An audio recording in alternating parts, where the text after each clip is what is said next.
Hello, welcome to another tonalist landscape oil painting demonstration. This is your painter in residence, M. Francis McCarthy. And the painting I'm bringing you today is called Light in the Forest. It's a 6x8, and I completed this a few days ago. We're going to start this painting on a nice piece of hardboard that's been it's been prepped with two good coats of transparent gesso.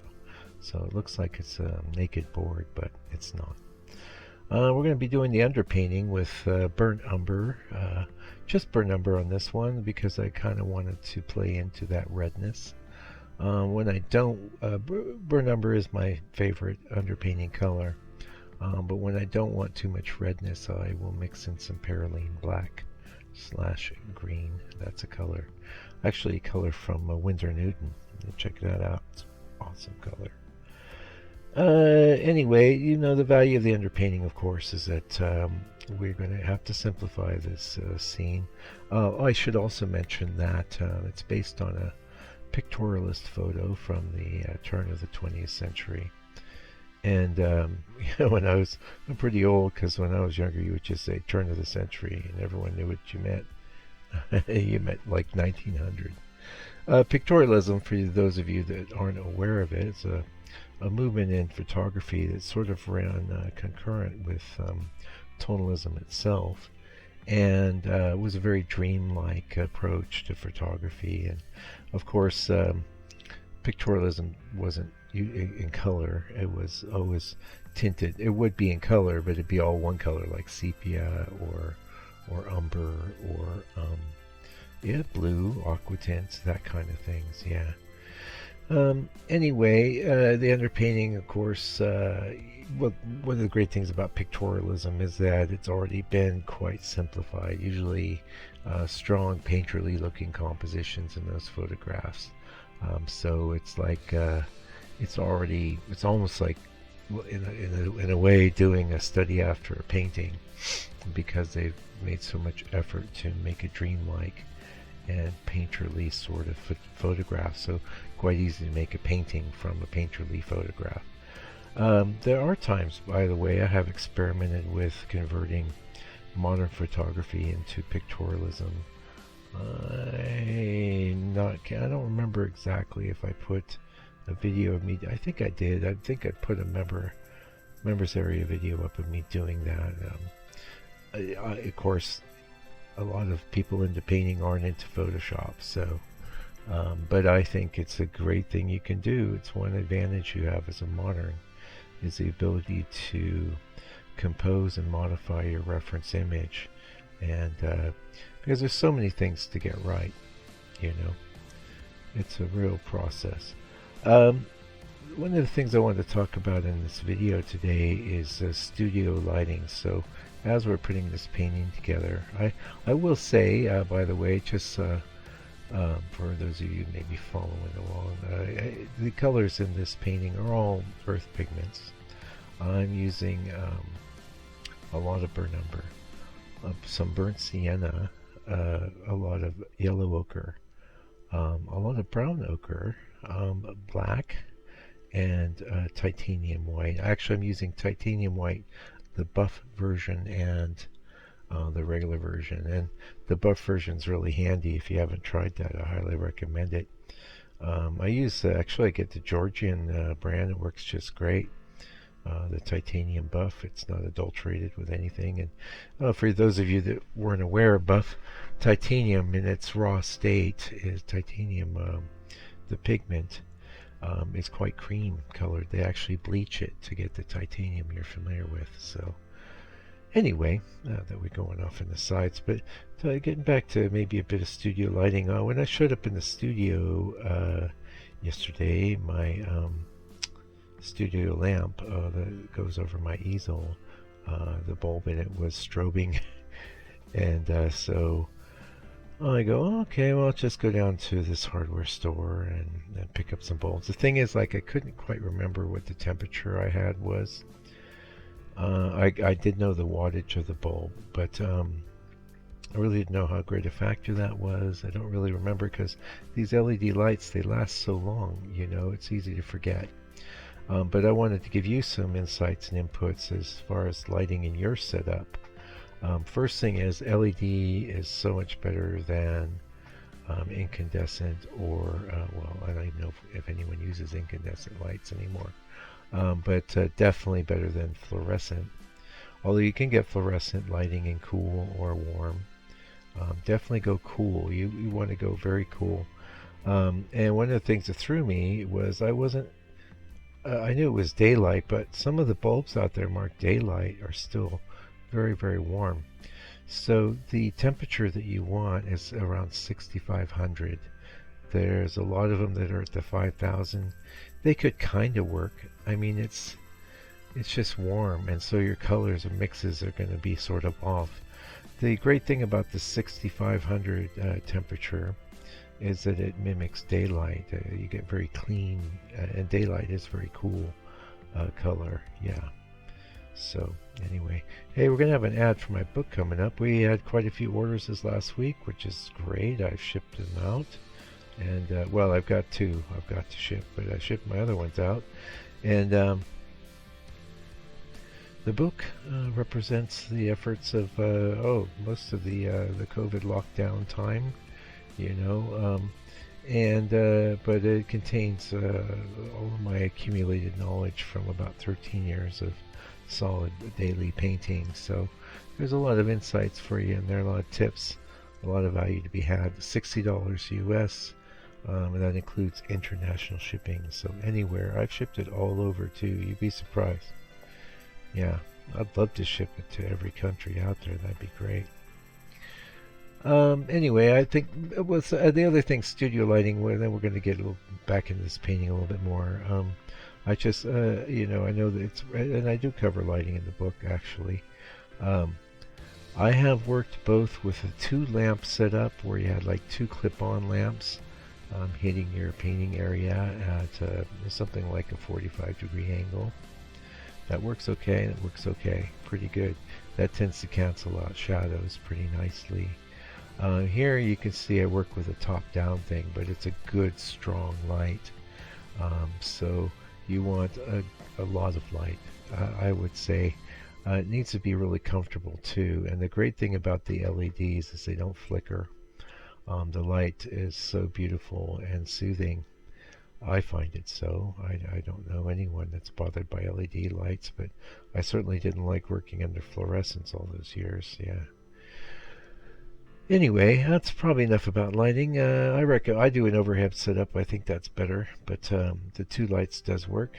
One little dinky light. I mean, if you're working under poor lighting conditions, just go get yourself some really good quality LED light bulbs. 6,500 temperature would be good, and the highest wattage that your fixture can handle. You know, and then actually I have like a little shield on my big overhead lamp, so it doesn't like there's paper towel that has been taped there for 6-7 years now, and it just blocks the light from hitting my eyes and my painting position. Yeah. So you can see after getting back to this painting here, this sepia wonder. After we did the underpainting, we went ahead and worked in with the darkest colors. Now that's black mixed with some burnt umber, and I'm working quite thin when I'm doing that because there's no real reason to First of all, with the black, you don't need to go super opaque. You want it to have a bit of give to it. Also, because the drawing's pretty well worked out, I'm just mostly focusing on darkening things in a creative way that is going to work with the scene. Yeah, so, but you don't want to just go slapping 100% black down. That's not a good plan. And you know, be careful with black. I wouldn't want to paint without it. It'd be desert island color for me.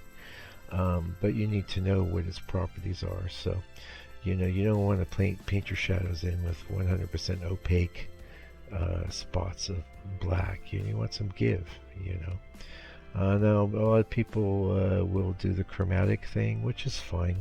It doesn't give as good of a tonal effect because The chromatic blacks tend to go reddish or purplish or greenish. It's very hard to strike a perfect balance right there between the red and the green. And a lot of times it doesn't matter. In Impressionist painting, it doesn't really matter because there's very little shadows and a lot of that stuff anyway. It's all about light bouncing around everywhere. But shadows are a big part of tonalism and tonal work. The patterns of the shadows is one of the things that defines the style and that I find interesting, you know. So if you can use black, use it responsibly. I did paint for the first, I want to say 7 years or so using chromatic black, and I got tonal results, but really things really took off when I started using actual black, and let's face it, that's what the masters used, so it just makes, you know, it makes sense, Rodney. Anyway, we work in the blacks, and then you can see I went in with the lights, you know, the sky color, and that was I used that to define the sort of shapes around the trees. It would have been the foliage, and I think that gave a good effect. I tried to just keep it loose, and in general, one of the briefs for this painting was to keep it pretty loose. You want to have an airy feeling, an airy quality, and you want the brushwork to tell the story. So you know, the thing is with the brushwork here, I was experimenting with some stroke techniques, and a lot of experimenting with transparency, pivoting off against opacity. And I have to say, as you become more experienced as a painter, that's what you'll find yourself running into. It's like every pigment has its own nature, its own sort of quality, whether it's opaque or really strong with color, or weak with color, or very transparent. And we won't turn this into a whole dialogue about which pigments are transparent or opaque, because I could talk about that for an hour probably. But what I do want to say is that as you paint and you paint more, you know what your pigments can do for you, and you know with that, like a lot of times say, you know, I'm famous. If you're in the members area, you would have heard me crying about raw umber all the time, because there's so many times I wish it was opaque, but it's transparent. There is no, I have to do things to adulterate it to get some opacity into it, when that's the tone or effect that I want to apply, you know. It's, life's tough. By the way, if you haven't heard of the members area, is $6 a month. There's a link to subscribe underneath the video. I split that with Google, and but they host it all. You know, they got a lot of videos there. I mean, it's hundreds and hundreds of live videos, all with no ads, and all in, I think almost all are, not all are in 4K, but a lot of them are, the majority. Now, you might not have a 4K monitor, but once you do, boy, that's nice, I tell you. You'll really be able to see everything in great detail, and also it's in real time, so the value to that is that you're there in the trenches. I mean, I try to pass along a lot of tips in these 15-minute videos. I think both are very worthy, but you can't beat the live experience, and some of them get a bit long, I'll be honest, but the thing to do there is a lot of people have me on as they're doing their own work, you know, and just kind of peeping over like we were working together in the studio, you know, and kind of listening a bit to whatever tips I might be laying on you as I'm in the struggle, in the fight, and it's a good fight. It's a worthy struggle. The struggle's totally real. Anyway, that's it for today's video. Thank you so much for joining me. I really appreciate you taking the time. I know you have a lot of other things you could watch here on YouTube. Do me a favor though, hit that like button and subscribe if you haven't already. If you really got some value off of this video, please leave me a comment. That would be really awesome. or if you have some financial wherewithal, that'd be great to get some support, because this is what I do for a living. I make paintings, I make videos, and all the help I can get's appreciated, and I really do appreciate all the help I've got. Anyway, till I come back with another video for your edification and enjoyment, do me a favor, do me a solid, take good care of yourself, your family, all your loved ones, stay out of trouble, and God bless you and your family.